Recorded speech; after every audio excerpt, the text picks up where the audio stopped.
사랑하는 성도님들, 오늘 아침 눈을 뜨면서 어떤 생각이 가장 먼저 드셨습니까? 혹시 이런 질문들이 마음속에 떠오르진 않으셨습니까? 나는 어디서 왔을까? 이 세상은 왜 존재하는 걸까? 내 인생에는 어떤 의미가 있는 걸까? 특별히 요즘 같은 시대에는 이런 근본적인 질문들이 더욱 절실하게 다가옵니다.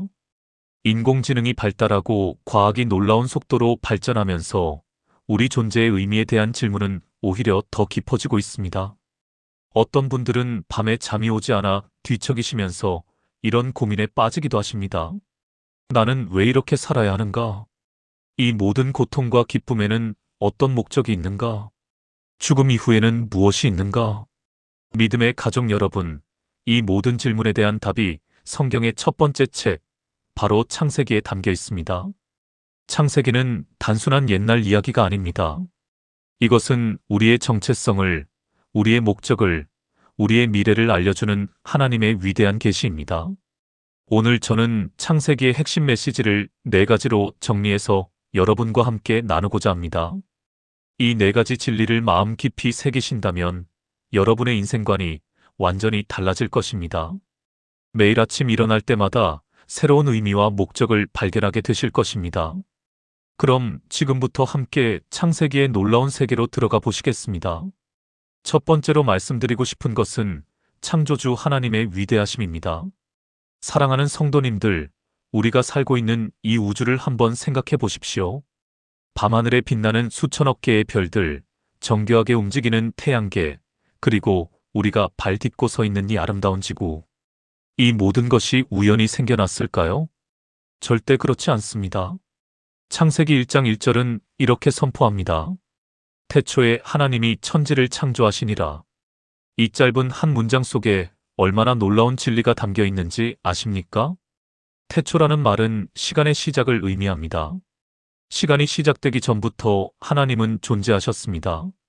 하나님은 시간 안에 갇혀 계신 분이 아니라 시간을 창조하신 분이십니다.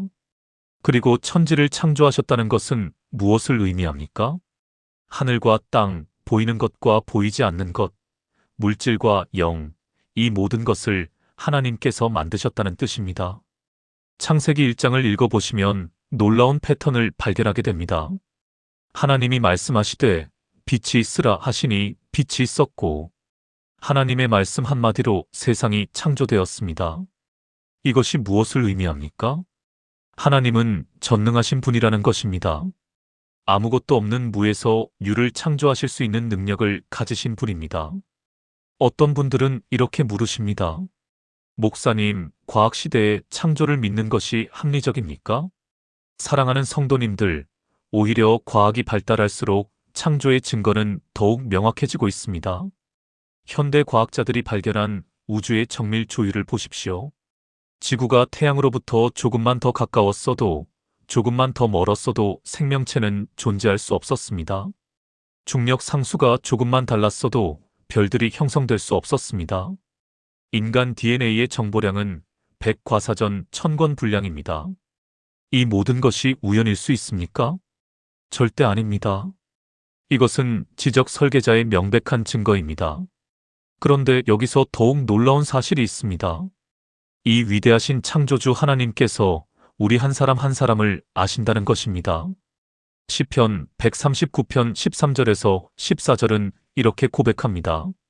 주께서 내 내장을 지으시며 나의 모태에서 나를 만드셨나이다. 내가 주께 감사하옴은 나를 지으심이 심히 기묘하심이라. 우주를 창조하신 그 하나님께서 여러분의 어머니 뱃속에서부터 여러분을 아시고 계셨습니다. 여러분의 머리카락 숫자까지 다 세고 계십니다. 이것이 얼마나 놀라운 사랑입니까? 믿음의 가족 여러분, 오늘 아침 거울을 보시면서 이렇게 고백하십시오. 나는 우연히 태어난 존재가 아니다. 나는 우주를 창조하신 하나님의 작품이다. 하나님께서 나를 특별한 목적을 가지고 만드셨다. 이 고백이 여러분의 정체성을 완전히 바꿔놓을 것입니다. 더 이상 열등감에 시달리지 않게 됩니다. 더 이상 무의미함에 괴로워하지 않게 됩니다. 왜냐하면 여러분은 창조주 하나님의 걸작품이기 때문입니다. 두 번째로 말씀드리고 싶은 것은 인간의 존엄성과 타락입니다. 사랑하는 성도님들, 창세기는 인간이 얼마나 특별한 존재인지를 분명하게 보여줍니다. 창세기 1장 26절에서 27절을 함께 보시겠습니다. 하나님이 이르시되 우리의 형상을 따라 우리의 모양대로 우리가 사람을 만들고 그들로 바다의 물고기와 하늘의 새와 가축과 온 땅과 땅에 기는 모든 것을 다스리게 하자 하시고, 하나님이 자기 형상 곧 하나님의 형상대로 사람을 창조하시되 남자와 여자를 창조하시고. 여기서 핵심 단어가 무엇입니까? 바로 하나님의 형상입니다. 이것이 무슨 의미인지 아십니까? 인간은 다른 피조물과는 완전히 다른 차원의 존재라는 뜻입니다. 하나님께서 동물들을 만드실 때는 땅에서 내라고 명령하셨습니다. 그러나 인간을 만드실 때는 직접 흙으로 빚으시고 생기를 불어넣으셨습니다. 그리고 하나님의 형상대로 만드셨습니다. 이것은 인간에게 특별한 능력들이 주어졌다는 의미입니다. 첫째, 이성의 능력입니다. 생각하고 판단하고 선택할 수 있는 능력입니다. 둘째, 도덕적 능력입니다. 선과 악을 구별하고 옳은 것을 선택할 수 있는 양심입니다. 셋째, 창조적 능력입니다. 예술을, 음악을, 문학을 창조할 수 있는 능력입니다. 넷째, 관계적 능력입니다. 하나님과 교제하고 사람들과 사랑의 관계를 맺을 수 있는 능력입니다. 이 모든 것이 하나님의 형상의 일부입니다. 그래서 모든 인간은 존엄합니다. 나이가 많든 적든, 건강하든 아프든, 부자든 가난하든 모든 사람은 하나님의 형상을 가진 존재입니다. 그런데 여기서 비극이 시작됩니다. 창세기 3장에 나오는 타락 사건입니다. 하나님께서 에덴 동산에 아담과 하와를 두시고 모든 것을 자유롭게 누리게 하셨습니다. 단 하나 선악을 알게 하는 나무의 열매만은 먹지 말라고 하셨습니다. 이것은 순종의 시험이었습니다. 하나님을 신뢰하고 순종할 것인가 아니면 자기 뜻대로 살 것인가의 선택이었습니다. 그런데 뱀의 유혹이 들어왔습니다. 창세기 3장 4절에서 5절입니다. 뱀이 여자에게 이르되 너희가 결코 죽지 아니하리라. 너희가 그것을 먹는 날에는 너희 눈이 밝아져 하나님과 같이 되어 선악을 알 줄 하나님이 아심이니라. 이 유혹의 핵심이 무엇입니까? 하나님처럼 되라는 것입니다. 하나님의 권위로부터 독립하라는 것입니다. 스스로 선악을 판단하는 주인이 되라는 것입니다. 그리고 아담과 하와는 이 유혹에 넘어갔습니다. 그 순간 무슨 일이 일어났습니까? 그들의 영적인 눈이 어두워졌습니다. 하나님과의 관계가 깨어졌습니다. 서로에 대한 신뢰가 무너졌습니다. 죄책감과 수치심이 그들을 엄습했습니다. 그리고 무엇보다도 죽음이 이 세상에 들어왔습니다. 사랑하는 성도님들, 이것이 오늘날 우리가 경험하는 모든 문제의 근원입니다. 왜 사람들은 서로 미워하고 싸웁니까? 왜 전쟁이 끊이지 않습니까? 왜 질병과 고통이 있습니까? 왜 죽음이 있습니까? 모든 것의 근본 원인은 죄입니다. 하나님으로부터의 분리입니다. 로마서 3장 23절은 이렇게 선언합니다. 모든 사람이 죄를 범하였음에 하나님의 영광에 이르지 못하더니. 이것이 인류의 보편적 상태입니다. 우리 모두는 아담의 후손으로서 죄성을 물려받았습니다. 그래서 우리는 스스로의 노력만으로는 결코 하나님께 나아갈 수 없습니다. 어떤 분들은 이렇게 생각하십니다. 나는 착하게 살면 되지 않을까? 나는 다른 사람보다 나쁘지 않은데? 그러나 하나님의 기준은 완전함입니다. 단 하나의 죄라도 우리를 하나님으로부터 분리시킵니다. 이것이 우리가 구원자를 필요로 하는 이유입니다. 그러나 여기서 절망하지 마십시오. 창세기는 타락의 이야기로 끝나지 않습니다. 바로 이어서 하나님의 구원 계획이 시작됩니다. 세 번째로 말씀드리고 싶은 것은 하나님의 언약과 신실하심입니다. 믿음의 가족 여러분, 인간이 타락했을 때 하나님께서는 어떻게 반응하셨을까요? 인간을 포기하고 멸망시키셨을까요? 절대 그렇지 않습니다. 하나님은 즉시 구원의 계획을 실행에 옮기기 시작하셨습니다. 창세기 3장 15절을 보십시오. 내가 너로 여자와 원수가 되게 하고 내 후손도 여자의 후손과 원수가 되게 하리니 여자의 후손은 내 머리를 상하게 할 것이요 너는 그의 팔꿈치를 상하게 할 것이니라. 이것이 무엇입니까? 성경학자들은 이것을 원시 복음이라고 부릅니다. 첫 번째 복음 선포입니다. 여자의 후손, 즉 예수 그리스도께서 오셔서 뱀, 즉 사탄의 머리를 상하게 하실 것이라는 예언입니다. 비록 그 과정에서 예수님의 발꿈치가 상할 것이지만 결국 승리하실 것이라는 약속입니다. 이것이 십자가의 예표입니다. 그리고 이 구원 계획은 창세기 전체를 통해 펼쳐집니다. 노아와의 언약을 보십시오. 인류가 극도로 타락하여 하나님께서 홍수로 심판하셨을 때도 노아와 그의 가족을 구원하셨습니다. 그리고 창세기 9장 11절에서 언약을 맺으셨습니다. 내가 너희와 언약을 세우리니 다시는 모든 생물을 홍수로 멸하지 아니할 것이라 땅을 멸할 홍수가 다시 있지 아니하리라. 무지개를 보실 때마다 이 언약을 기억하십시오. 하나님은 신실하신 분이십니다. 한번 약속하신 것은 반드시 지키시는 분이십니다. 그러나 가장 중요한 언약은 아브라함과의 언약입니다. 창세기 12장 1절에서 3절을 보시겠습니다. 여호와께서 아브라함에게 이르시되 너는 너의 고향과 친척과 아버지의 집을 떠나 내가 내게 보여줄 땅으로 가라. 내가 너로 큰 민족을 이루고 내게 복을 주어 내 이름을 창대하게 하리니 너는 복이 될지라. 너를 축복하는 자에게는 내가 복을 내리고 너를 저주하는 자에게는 내가 저주하리니 땅의 모든 족속이 너로 말미암아 복을 얻을 것이라 하신지라. 여기서 핵심 구절이 무엇입니까? 땅의 모든 족속이 너로 말미암아 복을 얻을 것이라. 이것이 무슨 의미입니까? 아브라함의 후손을 통해서 온 인류가 구원받을 것이라는 약속입니다. 그리고 그 후손이 누구십니까? 바로 예수 그리스도이십니다. 갈라디아서 3장 16절은 이렇게 설명합니다. 이 약속들은 아브라함과 그 자손에게 말씀하신 것인데 여럿을 가리켜 그 자손들이라 하지 아니하시고 오직 한 사람을 가리켜 내 자손이라 하셨으니 곧 그리스도라. 보십시오. 창세기부터 하나님의 구원 계획은 예수 그리스도를 향해 있었습니다. 그리고 하나님은 이 약속을 지키기 위해 얼마나 신실하셨습니까? 아브라함이 나이 100세에 아들을 낳게 하셨습니다. 이삭이 태어났을 때 그것은 기적이었습니다. 그리고 이삭을 통해 야곱이 태어났고 야곱을 통해 12지파가 생겼습니다. 창세기의 마지막 부분 요셉의 이야기를 보십시오. 요셉은 형들의 시기로 애굽의 노예로 팔려갔습니다. 억울한 누명을 쓰고 감옥에 갇히기도 했습니다. 그러나 하나님께서는 모든 것을 합력하여 선을 이루게 하셨습니다.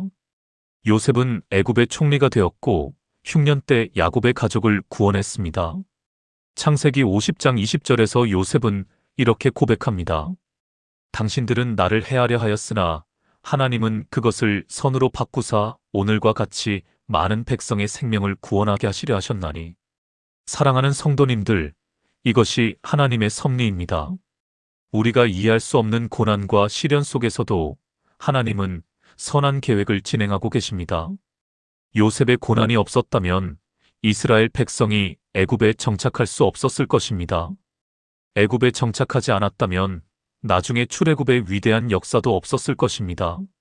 출애굽이 없었다면 시내산 언약도 약속의 땅 정복도 없었을 것입니다. 모든 것이 하나님의 완벽한 계획 안에 있었습니다. 여러분의 인생도 마찬가지입니다. 지금 이해할 수 없는 일들이 일어나고 있습니까? 왜 이런 고통을 겪어야 하는지 의문이 드십니까? 잠시 기다려 보십시오. 하나님의 시간표는 우리와 다릅니다. 그러나 하나님은 신실하십니다.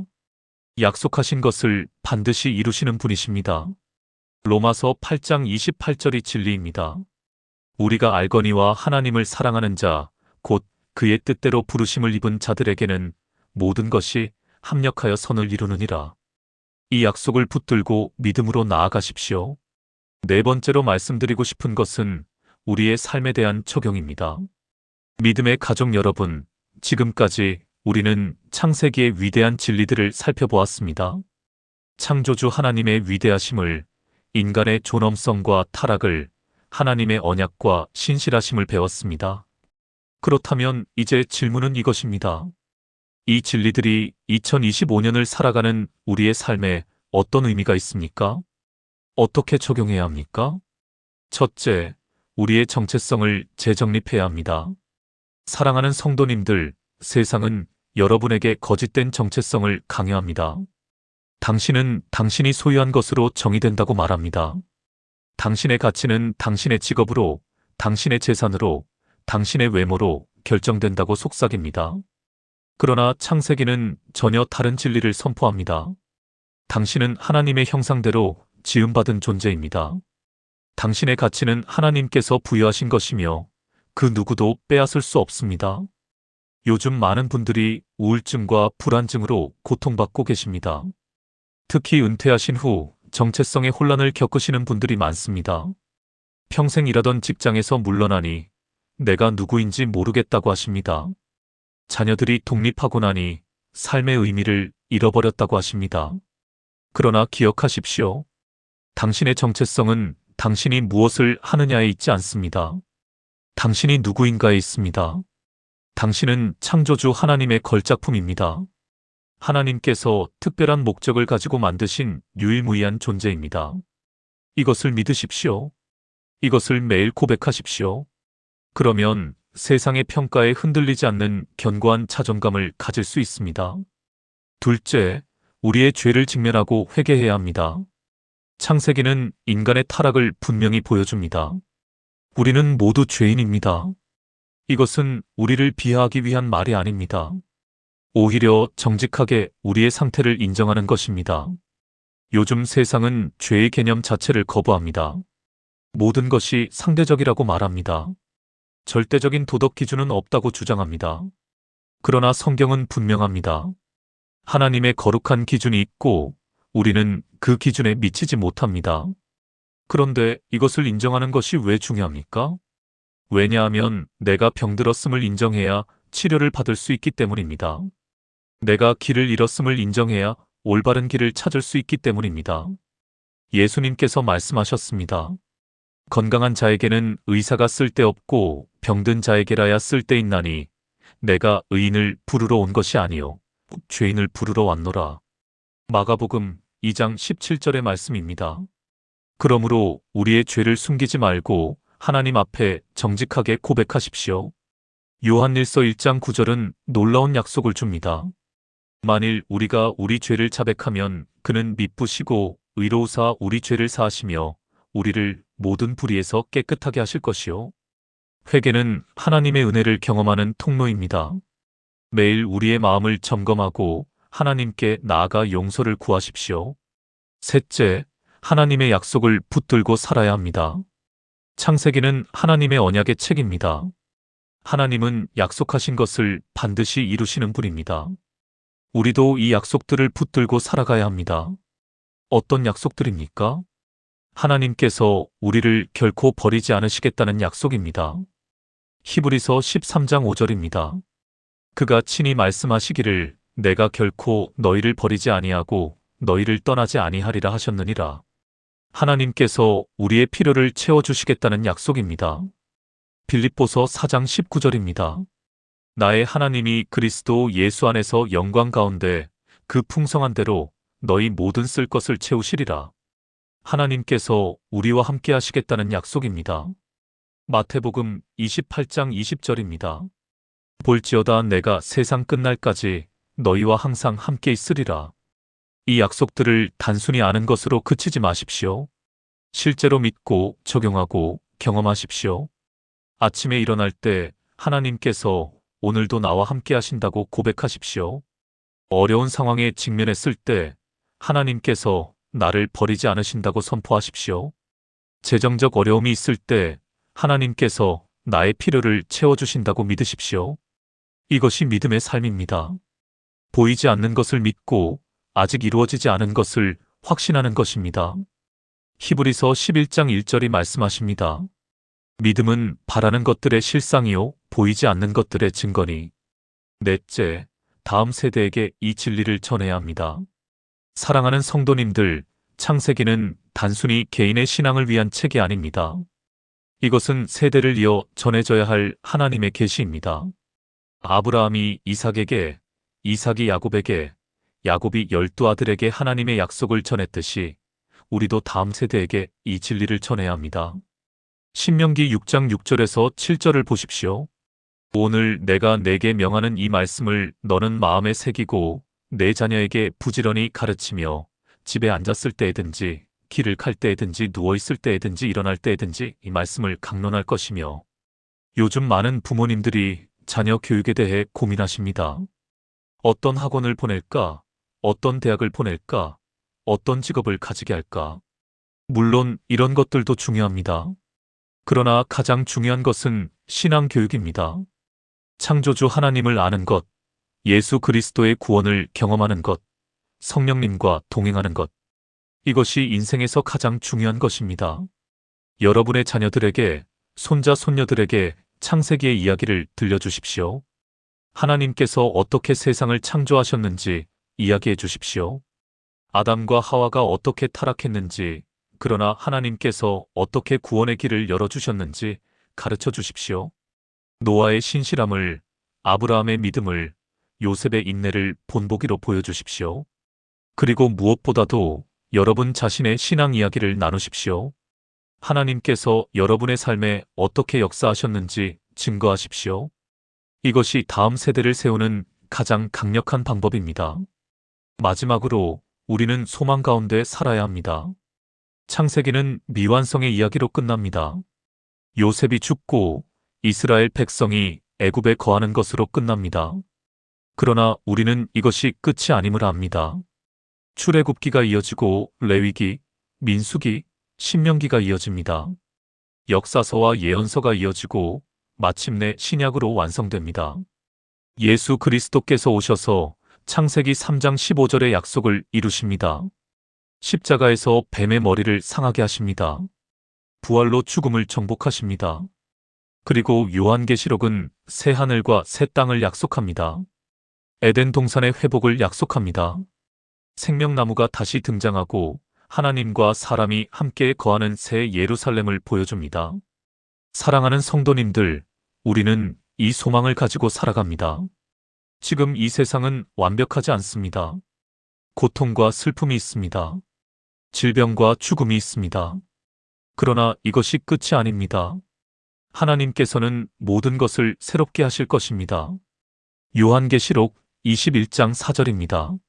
모든 눈물을 그 눈에서 닦아주시니 다시는 사망이 없고 애통하는 것이나 곡하는 것이나 아픈 것이 다시 있지 아니하리니 처음 것들이 다 지나갔음이러라.